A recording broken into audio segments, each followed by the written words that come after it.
What's up, you guys? Welcome back to the channel. In today's video, I'll be showing you how to remove the Prius brake actuator. First thing you're going to do is remove these 14mm cap nuts on the wiper arms, and on this one, just remove the cover. You got these side trim covers right here on the cowl panel. You're going to remove those as well. You just need a 14mm socket with a regular 3/8 ratchet, flathead screwdriver to kind of help loosen up some of the trims around the cowl panel and little clips you might run into. First thing you want to start off by doing is removing the passenger side wiper arm with your 14mm socket. Comes off pretty easy, they're not super tight. This is the passenger side wiper arm right here, the two cap nuts. And from there, make your way towards the driver's side. Remove the plastic cover, it's going to expose the 14mm nut on the driver's side. You want to break that loose, bada bing, bada boom. Go ahead and twist that off. All right, now I'm just removing the two end pieces from the cowl panel. Go ahead and take the other side off too. What you're gonna see here, you're gonna see two push clips. You wanna make sure you get them both out, one on each side. They come off pretty easy. You just wanna push down on the tab, pop them up. That's how they look. Push down on the other side, and just pop that one up too. And now your cowl panel is ready to come off. You just want to light pressure up, and it pops off pretty easy. There you have it. That's your cowl panel, and then it's going to expose your wiper motor assembly. You want to get these 10mm bolts out. Should be about 4 of them. And go ahead and zip them out right quick. There's the second one, third one, fourth one.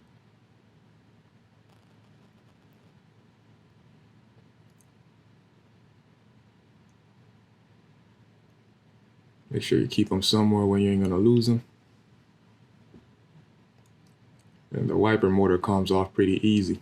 If you look closely, you're gonna see where it mounts to. It has a rubber bushing to prevent noise during operation. That's the rubber bushing right on top, and it just kind of hooks on to that spot right there, and then just gets bolted on with those 4 bolts we just removed. And now you're ready to take your lower panel off. Now that one is metal, and it's got several 10mm bolts holding it onto the firewall. So there you go right there, a couple brackets holding it on. You want to make sure you get that out too. A couple pieces, to deflect water and direct air to the interior of the cabin. And go ahead and zip those off too.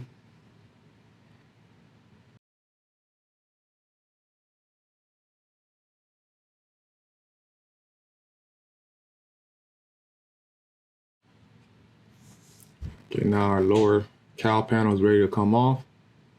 I'm gonna just go ahead and remove that after we take all the 10mm bolts out. And now you have a better visual of the ABS actuator and the brake booster pump, because it was just really hiding under those cowl panels and the wiper arm assembly. And there it is right there. That's the brake booster pump right there. That's what connects to your brake pedal. And right beneath it is that buzzing. It's that pump that was making that buzzing sound you were hearing earlier, or in my previous video. First you want to do is disconnect the reservoir sensor. That's what kind of alerts you if you're low on fluid. Take those two 10mm bolts out. Once again, they're not on too tight, so you ain't really got to fight with them to get them loose. And then that just kind of removes from this bracket right here. You got two 14mm nuts holding it onto the strut tower. Now you might need a bigger ratchet because those are pretty tight.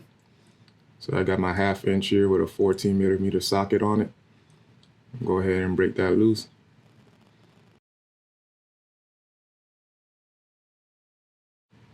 And go ahead and remove the bracket. It comes off like that. Now you're gonna want to disconnect your hoses that kind of routes the reservoir to the brake actuator. You got one clamp right there, you got another clamp right there. And then you also have a third hose going down to the pump.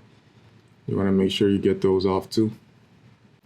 And that's the hose right there. You want to make sure you get that off. First, we're going to go ahead and try to remove the clamps so we can get these hoses off. I'm gonna show you guys a trick to prevent the fluid from falling all over the place too. Spark plugs. You know, you got some old spark plug you don't want to use anymore. Well, they're good for kind of blocking up hoses, prevent fluid spill, prevent you from making a mess. So I just like to take them, clean them up, and just kind of put them in the hose. You know, it kind of blocks it and prevent the brake fluid from spilling everywhere. You know, one less thing you have to do, because otherwise you're gonna have to clean up all this brake fluid after you're done with the repair. So, you know, just plug it up, plug the hoses up with some old spark plug you don't need anymore. You got one more hose at the bottom, one more spark plug, especially that one. That one is gonna gush out a lot of fluid if you don't quickly plug it up. We can always empty the reservoir first, but you know, you're trying to save some time here. And that's it, you plug it up, no spills. See that? Reservoir is still full. All right, now you're gonna work your way up to the lines.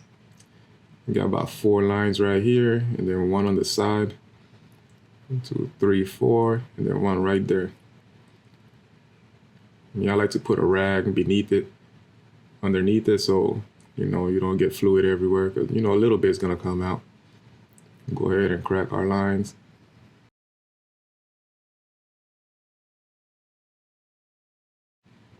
And they're not on super tight, so get a feel for how tight they are when you're removing them, and try to, you know, tighten them back up with the same tension.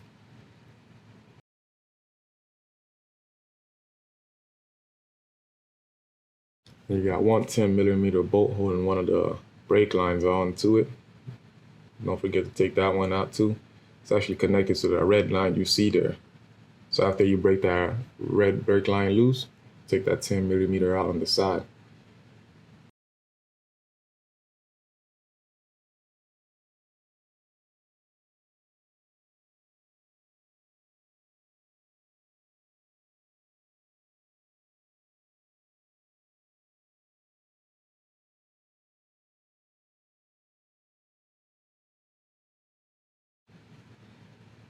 You want to get the connector loose, you just want to use a pocket screwdriver or something small enough to kind of get down in there. You know, release the tab just like that, and then you want to pull your connector out. Now you want to make your way underneath the driver kick panel. You're going to find 2 Phillips screws. You want to take them out. And then that's going to allow you to remove that lower cover. Disconnect your connector right here and the clip. And that's just a little cover underneath your driver kick panel. And that's going to expose these 4 bolts you see here that's holding the brake actuator on. And remove your little return spring. I'm going to get that out the way. You're going to see this little brake pedal linkage. You want to remove that clip that's holding it on. That just prevents the rod from slipping out. You got these 4 bolts. I already cracked them loose. Just wanted to show you guys how they come off. You just want to twist them off. They're not too hard to get to. See how that brake pedal linkage is free now? And all I did was use a regular 3/8 ratchet with an extension, a swivel, and a 12mm deep socket.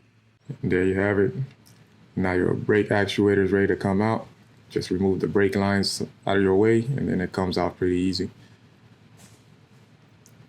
And that's it on the floor right here. That's where your brake pedal linkage was attached to. Now we make our way to the brake booster pump. You want to remove these 2 connectors.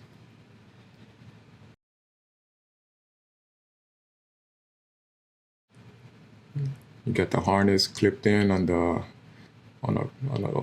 body part, a little bracket. You want to make sure you get the connector out too. You want to get a 10mm wrench. You're gonna find 2mm nuts holding it on. You want to break them loose. It's going to seem like a tight fit, but a 10mm wrench will get in there and break it loose just fine. I usually use one hand to hold the brake lines up, and I use my other hand to kind of remove the 210 millimeter nuts.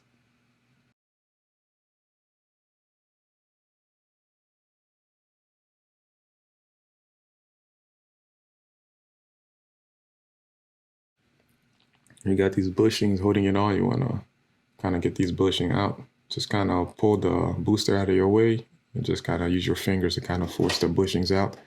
They come out pretty easy.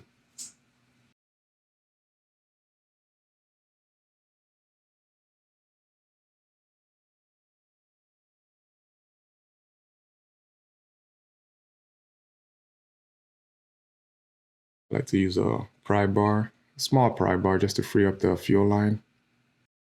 Fuel line is actually attached to the bracket. Now from here, you just kind of use a little force to kind of wiggle it out. You see the brake booster pump have like 2 studs sticking out. You want to just slide them out from where it's sitting. And just try to keep the brake lines from getting all tangled up.